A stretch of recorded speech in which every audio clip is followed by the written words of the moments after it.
ብለው ማለት ነው ቤተሰቦች አይሚና ቡቡዬ ከዚህ በፊት የበዓል ጊዜ ሁል ጊዜ በፍቅር ነበር የሚያሳልፉት እና አሁን ደግሞ በዚህ አመት ያመጡት ፋሽን በበዓል ጊዜ መጣላት መጀመሪያ ሰላም ይሆንና ልክ በዓል ሲደርስ ፕራንክም ይሁን ምንም ይሁን መጣላት ይጀምራሉ። ይሄ ነገር ጥሩ አይደለም። የበዓል ጊዜ በቃ እናንተ ምንም ቢሆን በፍቅር ነው ማሳለፍ ያለባችሁ የኔ ውዶች ማለት ነው። ስታምሩ ደግሞ እንግዲህ አይሚዬ ቡታጀራ እንሄድ ዲኤን ምርመራው በዛውም ይደረጋል።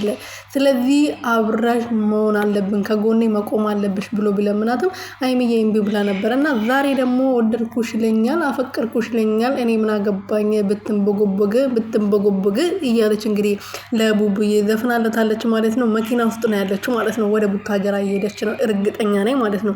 ቡቡዬ ሰርፕራይዝ ታደርጋለች። ከዚህ በፊት የሆነ ጊዜ አስታወሳችሁ አልሄድም ብላ ከዛ በኋላ ቀረችና በማግስቱ መታ ቡቡዬ ሰርፕራይዝ አድርገው ከዛ በኋላ ከቤተሰብ ጋር ነበረ በዓሉን ያሳለፉት እና አሁንም እንደዛ ለማድረግ ብላ ነው እንደዚህ በቃ እሷ ሰርፕራይዝ ትወዳለች። ሰው ማስደንገጥ ደስ ይላታል። ለዛ ነውና ሰላም ቤተሰብ እንዴት ናችሁ? ደህና ናችሁ ወይ? እኔ ያለው እግዚአብሔር ይመስገን። በያላችሁበት ሰላማችሁ ብዝት ትርፍርፍ ይበልልኝ። እንኳን ለዋዜማ በሰላም በጤና አደረሳችሁ የኔ ወርቆች ማለት ነው። መልካም በዓል ይሆንላችሁ።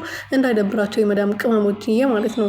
እኔ ራሱ ዛሬውን ቦምባ እያለኝ ነበር ታረቃላችሁ። ቤተሰቦቼ ናፈቁኝ እናቴ ምናምን እና ትዝ ብሎኝ ዝም ብለሽ አልቅሽ እያለኝ ነበረ። ከዛ በኋላ ደግሞ ያው በስራ ጉዳይ ረሳሁት ማለት ነው። እና አይሚዬ እንግዲህ ዛሬ በዚህ አይነት መልኩ ብቅ ብላለች ማለት ነው። ለቡቡዬ ፎቶ ለጥፋ እየዘፈነችለት ነበረ።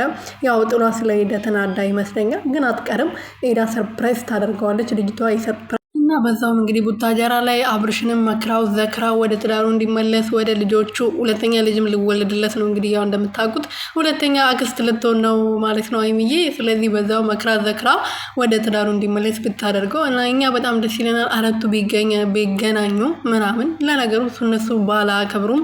ባል ቢሆን ኖሮ ጌም አይቀጣጠሩም ነበረ። ባል ቢያከብሩ ኖሮ ማለት ነው ቤተሰብ ጋር ሄዶ እንደ ቤተሰብ ተሰብስበው ባል የሚያከብሩ ቢሆን ኖሮ በበዓል ቀን ጌም አይቀጥሩም ነበርና አብርሃም ማለት ነው።